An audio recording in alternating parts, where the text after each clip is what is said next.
listen to what Coca tells you, because she's conveying the message of the NRM exactly.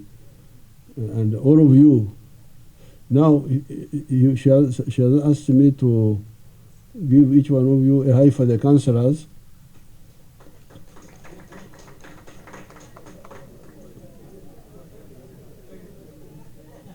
And when a daughter asks, you can't say no. So I will give it to the councillors only. The others another time. Yalamano.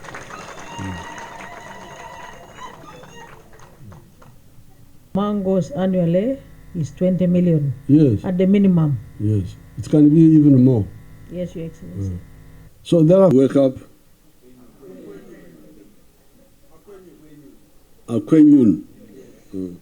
So the problem of Africa is Ajo. It's really amazing how people can be asleep. This was our problem in the 1960s when we started as a student movement.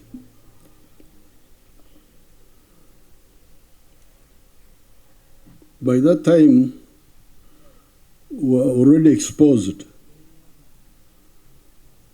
because we were reading world history, what happened in other countries, in Europe, in the United States, especially Europe and the United States at that time.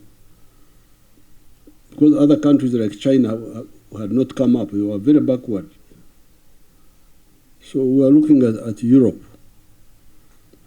and the United States and Canada and Australia. We would study all this in the school system. So we knew what was happening there. Now the question was, among us was, why should things happen in Europe and not here? Why should good things happen? Now, the difference we had with some of the people was that, those are Europeans. These Banyankore cannot manage to be like the Europeans. So then the question was, what do we do? So you leave them there the way they are. They can't change. Banyankore can't change. I couldn't agree to that. We couldn't agree to that. Because I told some of them, I said, my mother was a traditional woman of the traditional religion and way of life. But when she joined the Christianity, she became like a modern person. She learned how to do things, how to boil milk, because Banyankore used to drink milk without boiling it. Now, when she joined the church, she started telling us that drinking milk without boiling it was of kafiri. So boiling milk, boiling water, ironing our clothes, so that we kill lice and things like that. She was like a modern person, just from the church actually, not even from the government. The churches were the ones teaching them hygiene and so on. And she knew how to knit sweaters. She could do knitting. So I said, if my mother could change and become like modern, how can the Banyankore not change? So I didn't agree with them. So therefore, the difference between the NRM and these other groups is that for us, we always say, Bonna bagagawale, abaratakere. For them, they say, some should be abar, and the rest up to them. Now, this is really the issue. If we are going to have Abarata, Kere, Bona, Bagagaware,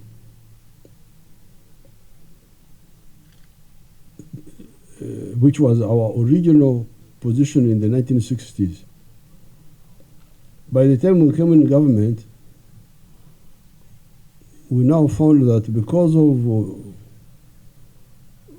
lack of vision, because the Bible says, a country without a vision perishes. So to have leaders who have no vision, you are really in danger. So because of lack of vision, by the time we came, which was like more than 20 years since independence, many distortions had happened, like this land fragmentation. You wonder why the leaders could not, because this question of the population increasing is not new. If you take the population of UK in 1810, population of UK was 10 million people. To the same size, UK is the same size as Uganda. And at that time, there was an Anglican priest called Jeremy Bentham. He started writing, he said, the population is increasing, we shall not have food to feed them. He was saying the population of UK was too big when it was only 10 million. If you go to UK now, UK is now 70 million, more than the 10 million Bentham was talking about. But they are all prosperous, all doing well, because of the planning. Because those people, when they go to some place, they decided to bring new ideas. Like this question of sharing, of inheritance. They could not allow this fragmentation. Every time the head of family goes, whatever he has built up is fragmented. So that means each generation you are going back to zero. Somebody had become a rich man, now he has died. The children, just like ants, they eat the wealth. What happened? Oh, he was a rich man, but so, and yet, that's how the Europeans were able to find how to divide without destroying. This is the use of shares. Emigabo. I don't know what you call it in Ateso. Emigabo. Shares. There's a time when I went to Kaware and I found those Bachiga there. And I said, you Bachiga, I have a problem. How can you help me solve it? They said, Nenchi. They asked me in their Chiga way. What is it? I said, I have 5 homes, but I've got one pot, one water pot. What do you call water pot in? Amot, okay. I've got one amot, but I've got 5 houses. So what do? They kept quiet. I said, why don't I break it? And we share the fragments, so that we are all happy. What do you call a fragment of Amot? Whatever that one.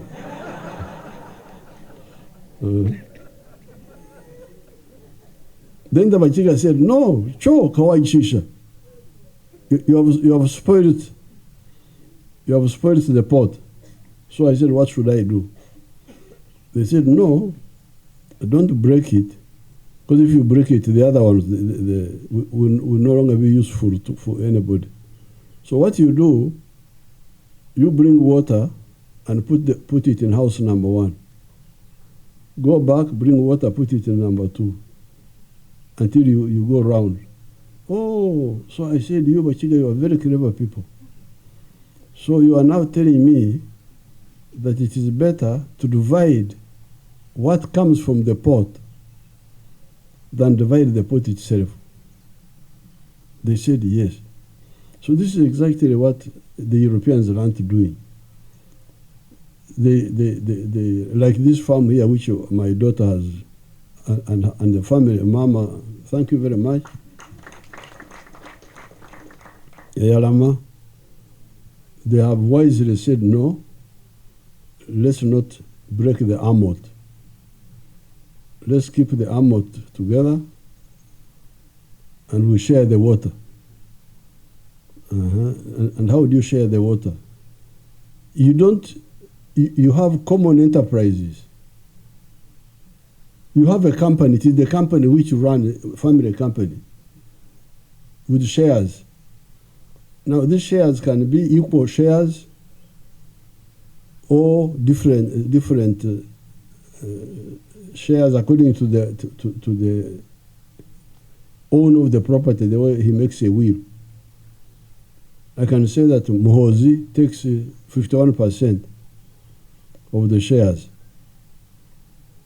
and then the others share the 49. If I want Muhozi to control them so that they don't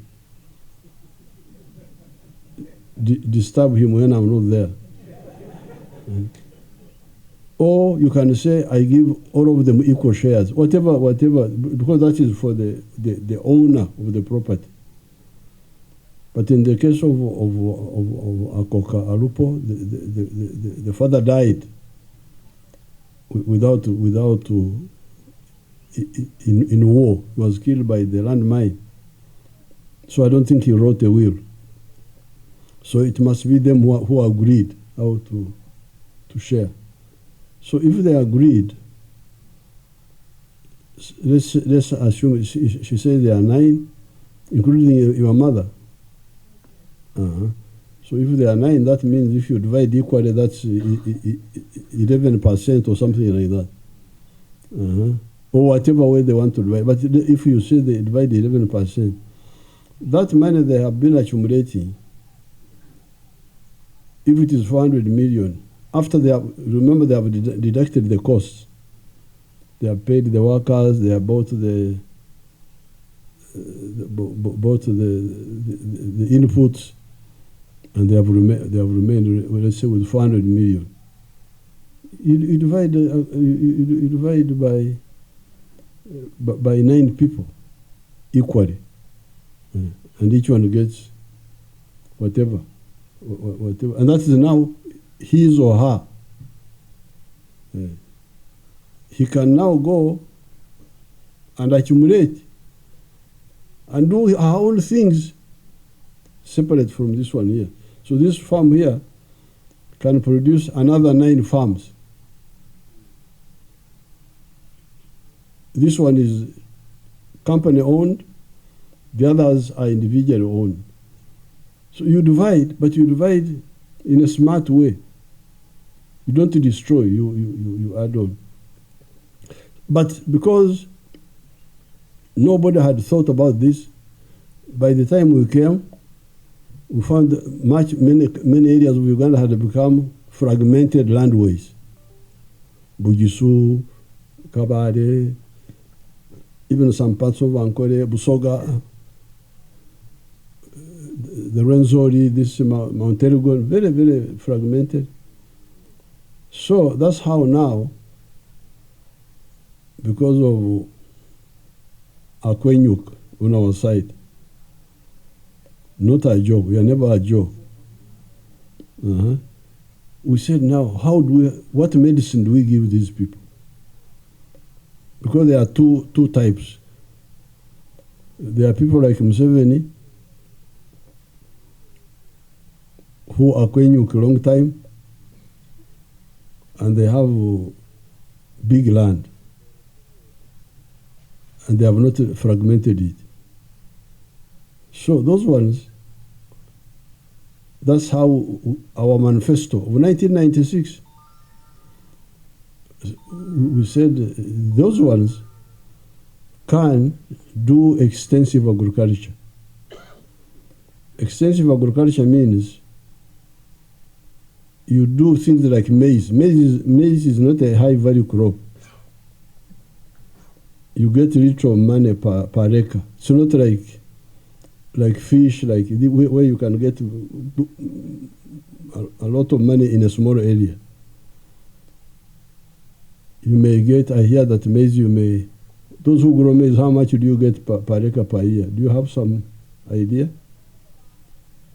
Somebody told me about 800,000 shillings. Somebody told me like that. Do you have some idea about maize?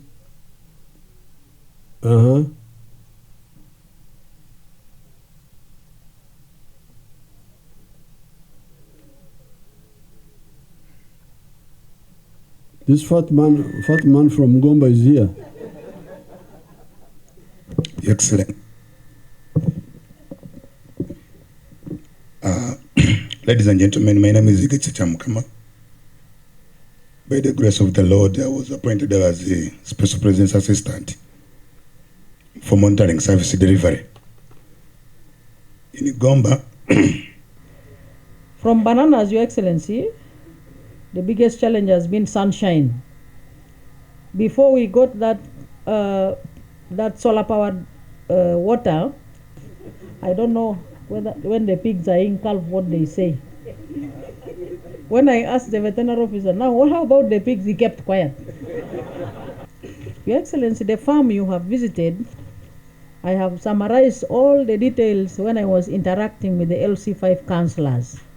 And many of them are willing to join the fight against poverty through a selected enterprise which is of high value. I would like to summarize the way you always ask us to summarize. Aymar, Chora, Otita, Chibalo.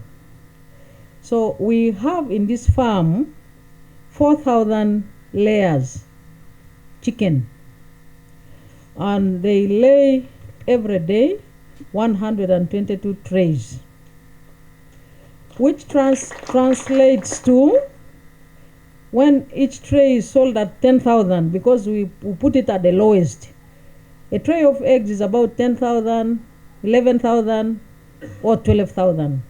But here we sell them at 10,000. And when you sell 122 trays every day, in a month, you get 36 million. And annually, it is 439 million at that rate of 10,000 shillings, a tray of eggs. This is the first month, Your Excellency, when we have started harvesting the eggs from those layers, which are now 7 months old. And that is at the time when they start laying. It is estimated that when they reach the peak of laying, they will even supersede 122 trays, because they are just at the beginning. But when they reach the peak, it will be more than 122 trays. Then the dairy, Your Excellency, you saw the cows. We have already harvested from those cows for 9 months, all of them. They had produced, and now they are all in calf. We sell a liter of milk here at 1,000. And each cow gives 10 liters. We are still struggling to raise the quantity of milk per cow. The struggle that we have mostly is on feeding, because from feeding is what translates to the amount of milk. But we are getting there, Your Excellency. We have hope that we shall go beyond 10 liters to 15 liters. We are focusing on 20 liters per cow. The big cow you saw there gives 35 liters. It is different from the other ones which you saw, the ones which are not very big like the one you saw. So from the dairy, Your Excellency, in a year, in a month we get 3 million, in a year, 30 million. Fish, we established 3 fish ponds. And most of the ideas, Your Excellency, are to pilot so that if it is successful, we spread to the farmers. We brought there 10,000 fingerlings of Nile tilapia and 10,000 fingerlings of African catfish. 10,000 fingerlings at the age of 500 grams and above. The average market around here is 4,000 a fish. So that translates to 20 million a year, Your Excellency, or in one harvest of the pond. So when we harvest the tilapia, we get 20 million. When we harvest the catfish, we get 20 million. So when you combine all the 2 ponds, you get 40 million. Then piggery, we have 10 pigs, which are gills or sows, and then 1 boar. We expect to sell the piglets to the farmers that breed at 200 per piglet. So when the sows produce, it is estimated that each one will have 10 or more piglets. That is the average number of piglets that a sow produces. So when we sell 100 piglets from the 10 sows, we get 20 million. Many people believe that they are Odongo, the Bishop Church of Uganda, Soroti, Bishop Kokas Olupot, the overseer of PAG in Uganda, PAG churches in Uganda, Bishop